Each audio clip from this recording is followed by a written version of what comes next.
hai si bằng chất hai sắp đã bọn bạn mà hai khăn mai đôi cho bài hôm kia thâm xoa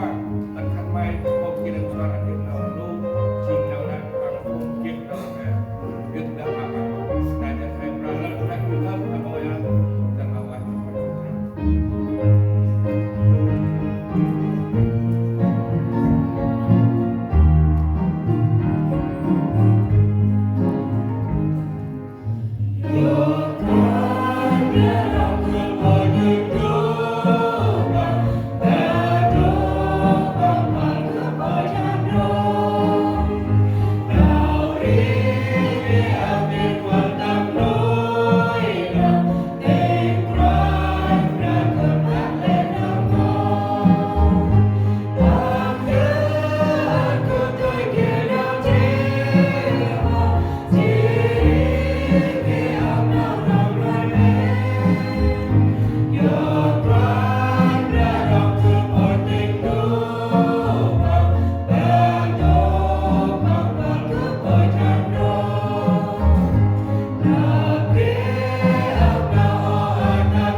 Hãy subscribe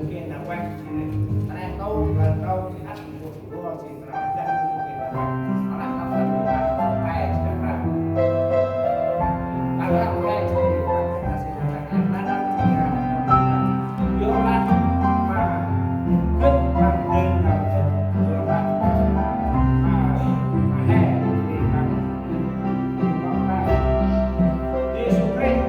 Ghiền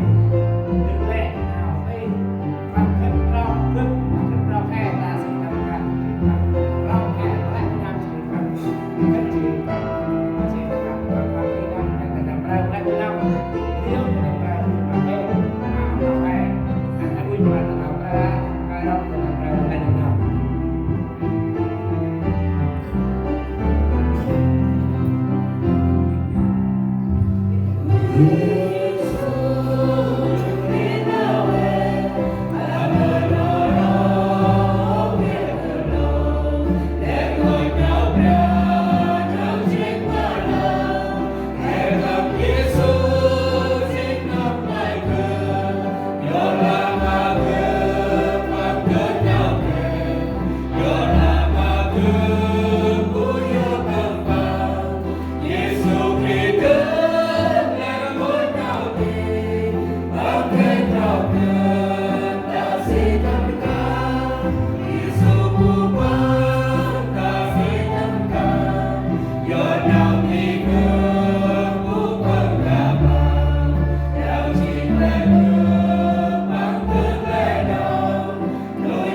bỏ lỡ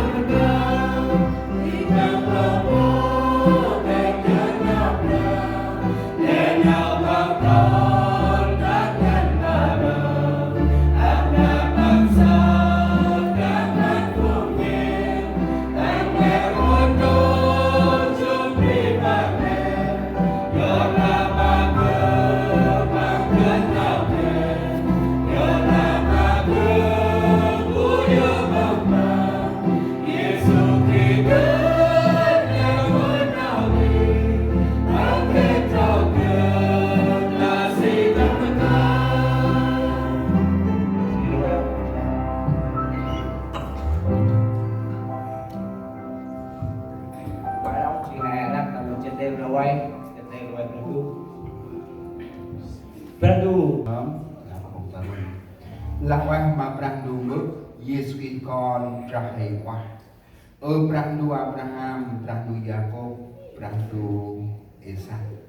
ai chỉ mấy chỉ brang đu Paul phun còn lẽ ngồi Paul phun quét cái nắp quanh ra ai bị dương má mà mày mà dương chỉ brang đu khư ngân mà Paul phun còn dương má hình với ta quanh ra ấp nam hình kia âm tin nào chưa có xoa đôi mông dương ba đặt quanh ra hí suy từ bữa ai lết nào này anh hình dương ba mà quanh ra từ sau nào khoai chỉ tầm cốt trên mà bước ra đu tầm quanh ra hí suy chỉ tầm ra hình quay cấp con lẽ ngôi phùng cho mai kia mặt ôi ảnh biên lè mà hình quyền ra mày đặt băng dừng và băng hết nào hết ra nào lên ta kinh nào chức là xoa tầm mồ ngả nàng ai một đấy đông phùng cho em ai cũng phải đi một cái quay tất ta nhìn ra ta ba khăn bằng cú tầm nào quá ta ya quàng bạc qual chỉ ba tròn cua lại anh bằng cho ra dương băng mà đặt đủ nữa thì cấp cao anh đông ba phương phùng chi phép thân bằng đến tất dương bác ôi anh bằng từ xóa sát lặng dần thì cấp cao anh đông của anh ra thì lẽ ngôi phùng on đầu lạc can kết nhai cũng trên mà khẩn bằng thì lạc can anh đập bắn chết ngầm xoan thì ra kê đẹp đưa khẩn bằng kết tâm quanh ra đông của anh ra mình cũng trên program mình hợp thơm chi ôi vì con năm là program với chị bimbing bằng mình brand mai các con đông lệ một phương pro tam phương con xe trung đam punya các con đông lệ một vùng con đơn o tay luôn tầm nay mặc ngoài ra các con đông may móc hình dung anh từ con ra qua từ ngoài ra các con party nó mấy ngới anh từ con ra qua tiếng đông nào ngoài ra nhờ program mà tâm tin ngoài ra hơn chia lên không mà con thầy Jesus Christ. Amen. Là quá. Hãy cùng chúng ta